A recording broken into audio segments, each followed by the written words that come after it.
September 20th at 6:30 p.m. We are in the second floor conference room. We'll call to order the City of Brainerd Personnel and Finance Committee, and we'll start with introductions. Alderman at Large Kevin Stunek. Chief Mike Vestal. HR Director Chris Schubert.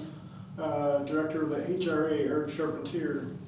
Connie Hillman, City Finance Director. Jennifer Bergman, City Administrator. I'm Cheryl Hills, the Director of Region 5 Development Commission. Tiffany Stingline, Ward 3. Gabe Johnson, Chair of the Committee. We have 6 items on the agenda. Oh, sorry, Dan. Oh, the annual external integrity employee benefit. Thank you, good catch. We have 6 items on the agenda. The first one is the accept the resignation of Jacob Schultz, Chief. Thank you, Mr. Chair. September 9th, 2021, Officer Skolton submitted his letter of resignation with our department. He was in step 2 of the field training program, and with the resignation makes our current staffing level at 23 of our 27 budgeted for the year 2021. The other issue is that we're requesting authorization to Civil Service Commission to establish a new police officer eligibility list. The current eligibility list has been, that was established. We have one candidate be in the final process of the pre-employment process there, and we anticipate in the next week or so or 2 to have some movement on that. So outside of that, that list will be exhausted. So just the number game of it. So we're currently at 23 with the anticipation of the pre-employment process being completed in a week or 2. That would make us at 24, leaving 3 open yet for 2021 and going into 2022. So the recommendation is to accept Officer Skolton's resignation effective September 9th. In addition to that, authorize Civil Service Commission to establish a new police officer eligibility list. You want 2 motions or one good? Let's go one. I agree with what Chief Vestal said. I'll make the motion. Second. We have a motion and a second to accept Officer Skolton's resignation effective September 9th and authorize the Civil Service Commission to establish a new police officer eligibility list. Is there any discussion? I have a question. Did we do this once already? Am I... Amen, sister. Yes. About every 2 months we do. A few times a year we'll update the police eligibility list. March of 2021 we did this. Okay. We get the list and then we try to hire who we can and then other people get hired elsewhere, so it just needs to be Okay. updated as time goes on. Very frequently, apparently. Well, if you're always hiring, yes. Once we get to 27 and nobody ever leaves ever again, we won't have to update the list. Ever.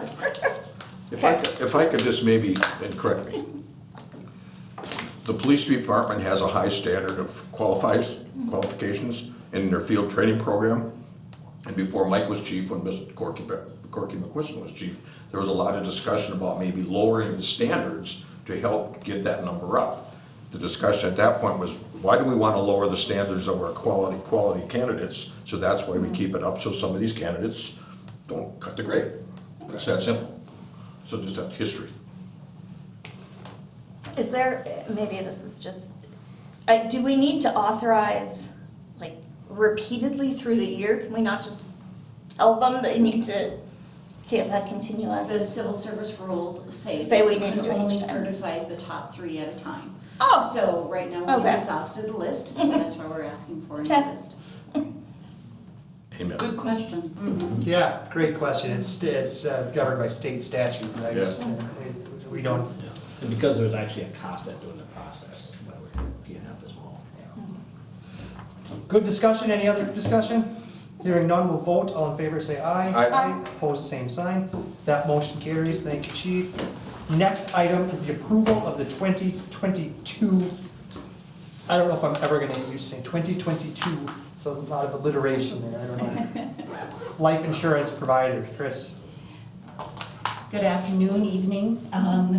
As we noted in our information, we received our renewal from Sun Life for our 2022 life insurance policy, and we were supposed to get a 10% premium increase. I talked it over with Dan Oakes. They are our broker for our life insurance, and he said you have nothing to lose by going out soliciting quotes. So we did. And Dan, if you want to talk a little bit about that process and what the results of the RFP were. You're muted, Dan. That sounds good. Did you want me to share my screen, or should we just talk in kind of a high level? If you want to share your screen, go ahead. Okay, sounds good.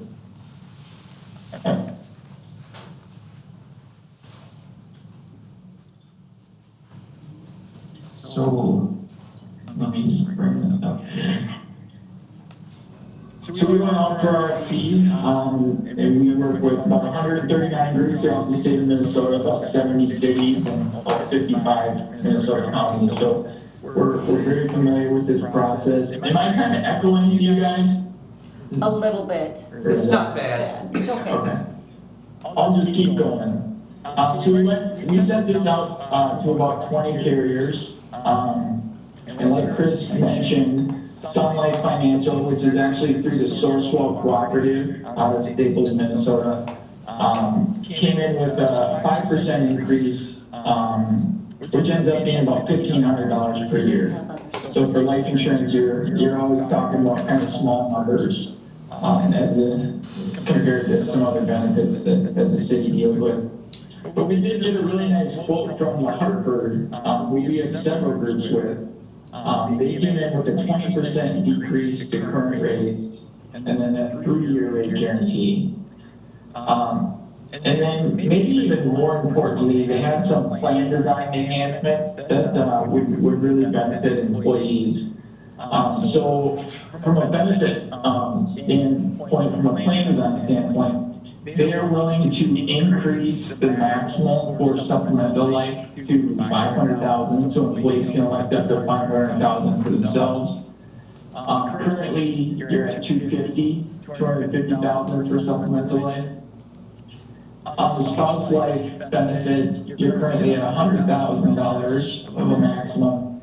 Hartford is saying that they're willing to increase that to $250,000, and employees could elect up to. And then the guaranteed issue amounts, which are the amounts that employees, new hires can get without health history, would increase from $50,000 for supplemental life to $100,000. And on spouse life, it would increase from $10,000 to $25,000. Child life would increase from $10,000 to $25,000. So that's a really nice enhanced benefit for employees, especially new hires and those that maybe know that they wouldn't be able to pass a health history exam. It's a valuable benefit for them.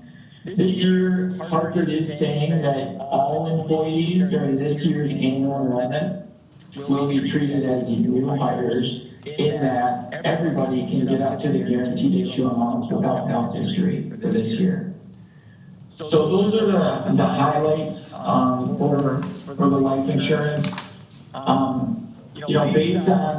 Based on what I'm seeing from Hartford, even though we are talking about kind of small numbers, I just think from a plan design perspective and the savings that you're gonna get from the employer and the employee, I think it would be a good move to move to Hartford.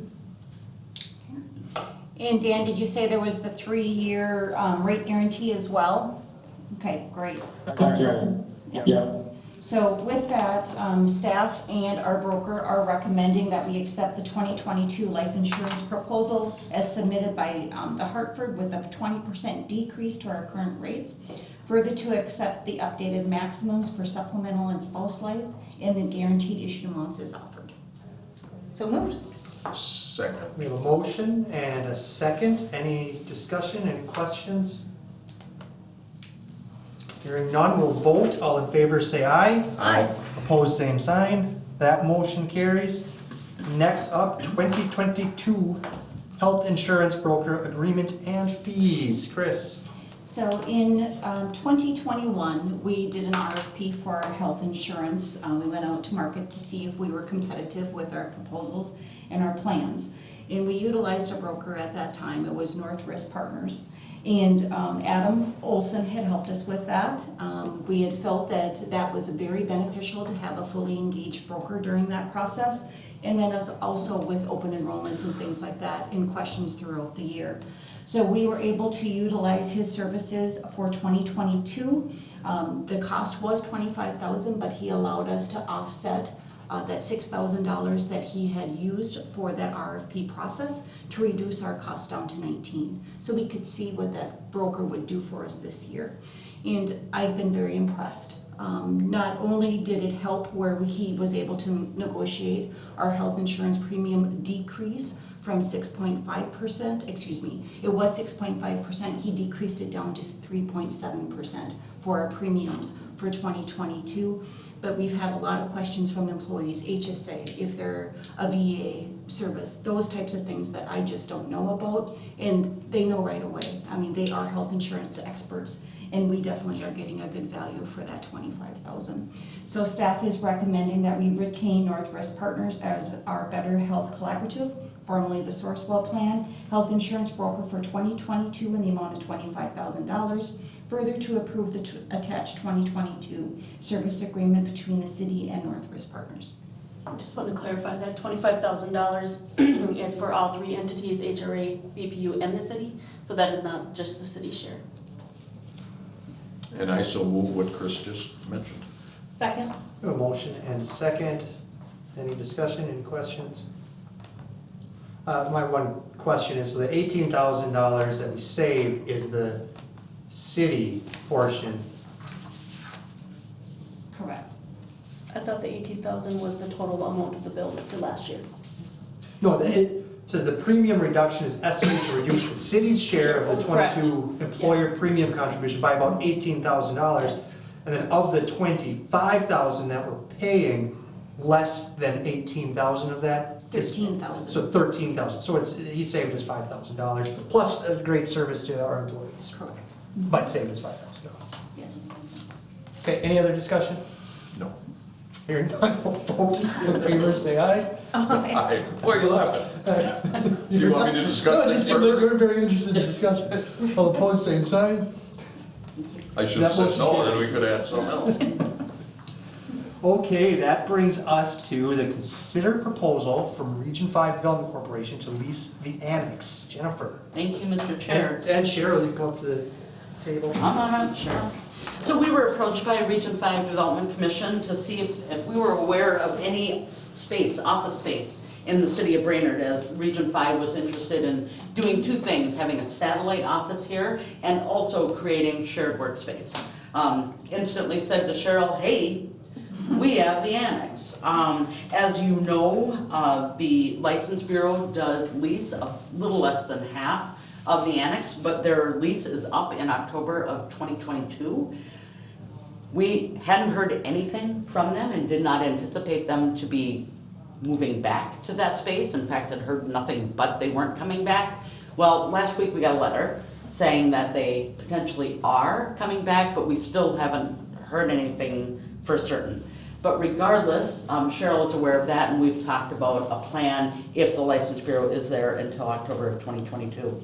So Region 5 has proposed kind of two options. One is that they would make the repairs and prepay the lease, essentially, or they would prepay the lease in cash and we would make the repairs. Staff's recommendation is to have Region 5 do the rehab. So that would be all of those items that were included in the facilities plan. It is included in your packet. And then Region 5 would lease that space. It's approximately 4,700 square feet. And they would lease that for $16 an hour for an, Square foot? what did I just say? An hour? Wow. You should have agreed to that real quick. 2080, yeah, thank you, square foot, for a total of $75,200 annually. And their request is to consider their investment of $400,000 as the prepaid lease, which would be for about 5.32 years. And the city had budgeted $382,000 in our capital plan to fix the Annex in 2022. Region 5 is still asking for a contribution from the city of $160,000. So I think, Cheryl, do you have any more? One more thing I'll mention is that the EDA did vet this as was requested by the council, and then they did make a recommendation that we move forward with this proposal and then negotiate a lease with Region 5. In addition to the $160,000 that the city would invest and the $300,000 that we would invest in CEDA and Region 5, there is a pending grant proposal to the Department of Employment and Economic Development for $200,000. So we decided what would be fair would really be to take half of that. That's a good budget summary, thanks, Jennifer. Half of the deed Like, control proposed of it. funded grant, given that the city would be contributing $160,000 of deed grant, would not be contributed to future lease for Region 5. Only $100 of the deed money would be, and then our investment of $300. Staff thinks this is a great proposal. One of the things that we've heard from our downtown businesses is the need for shared office space. We're hearing that more and more with people who are choosing to work from home, but still needing a place maybe with a conference room or a scanner or a copier. We just think this is a real asset for the city of Brainerd. Jennifer, the License Bureau did say they want to stay till October of 2022? We got a letter. Can't reach anybody. We keep trying. October 2022 though, that's what you're saying. That's what the lease, but we have a 60-day out, so we'll talk. Okay. As the uncle of two 16-year-olds, I have been yelled at by two siblings in recent months about that testing center being closed. So it would be nice if they stayed in Brainerd. Maybe you're behind it because you don't want them to drive. And staff is more than happy to help them find space. Don't want to speak for the county, but we've talked about asking the county if maybe there's space there for them. Well, the third floor's still open, isn't it? Yeah, we would love to keep them here in the city of Brainerd.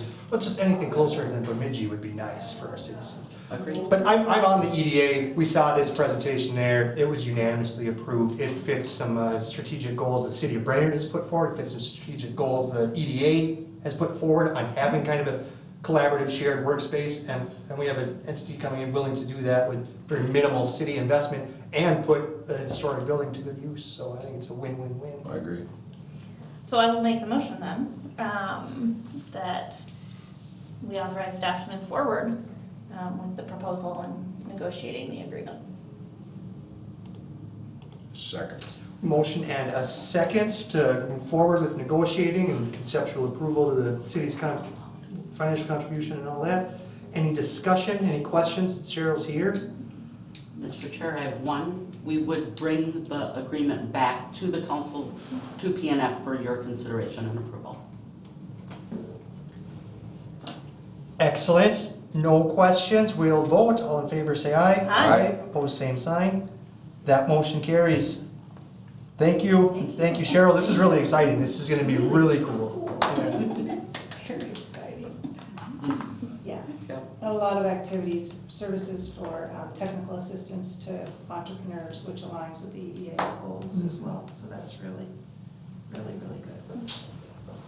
Thank you guys very much. Thanks, Cheryl. Thank you. Next item is the discussion of the use of city coronavirus response and relief supplement appropriation. There's no, Jennifer, there's no need to have her come upstairs, is there? That's what I was just gonna talk more about. Okay. Your role. So it's the Coronavirus Response and Relief Supplemental Appropriation Act, CRRSAA. Basically, we got word from MnDOT that the city's share of these funds is $30,489. We need to respond to MnDOT by September 30th on how the city intends to use this, and then we have to report it back. In the packet lists the 5 allowable uses. The 5 eligible uses, and staff's recommendation is to use the CRRSAA funds for the 2021 street patching project, and then, so those funds that we had dedicated for that will just go into will stay in Fund 401 to be used for future matches, for whatever we decide to do. Any match that we need for local funds. Like potentially safe routes to school, Exactly. potentially on Oak Street. Potentially. Hypothetically in front of Oak, Yes. in front of Harrison. Yes.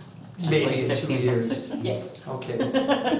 You want that all part of the motion? I wanted to part of the motion, Paul said no, just put it in the.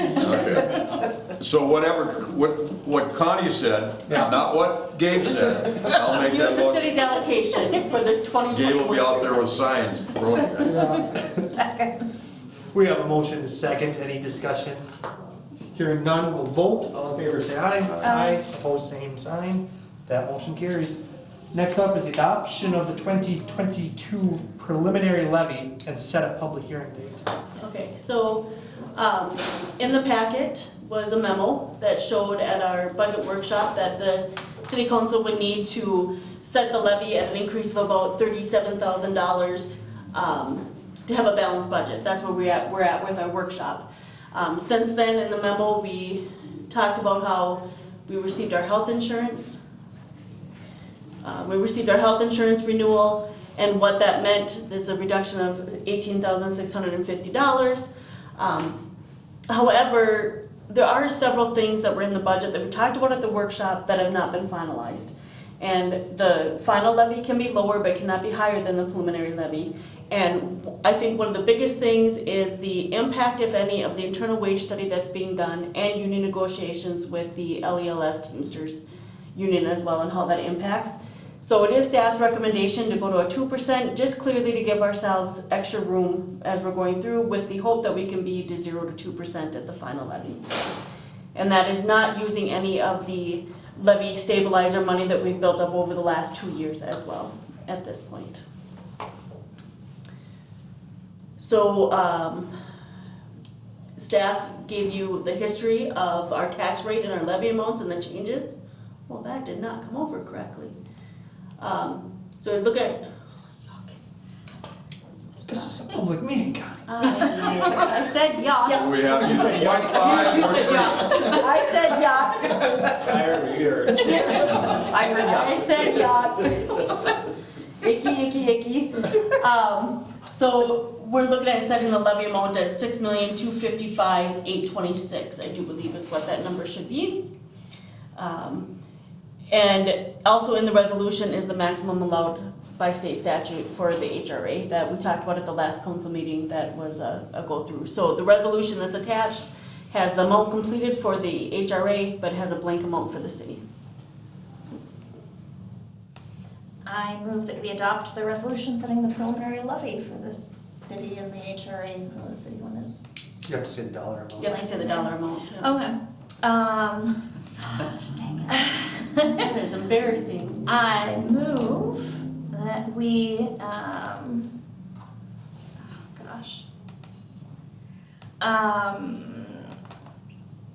just pick a number. is that the 147,996, sorry. Well, it would be the For the six. HRA, and then you HRA. want 6 million even for the city of Brainerd? No, it's 6,255,826. Yes, that, I make that motion. Okay. Yes, Sorry, I need more coffee. I'll second yes that.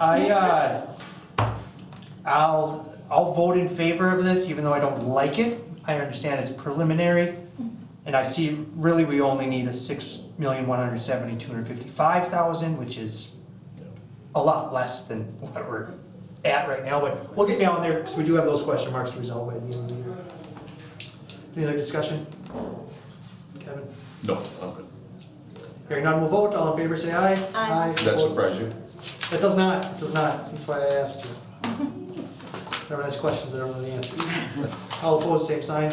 That motion carries. Anything else to come before the committee? We do have 6 minutes. I just want to be sure you set it at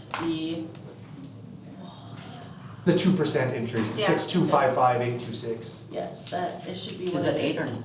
It is $6,255,826. Yeah, and if, That one. that's what we set it at. I don't know if that's what, I don't know if that's a 3 or an 8, but That we're is an 8. we're I within just- 500. I pulled up the memo and completed my Oh, okay. little check thing, and that is the amount, so. Trying to be fancy and it didn't work, I apologize. It'll make it easier for me to pull a random number out upstairs. That's why I Somebody wanted to might be watching clarify. that. 3 million. And we're adjourned. $5.28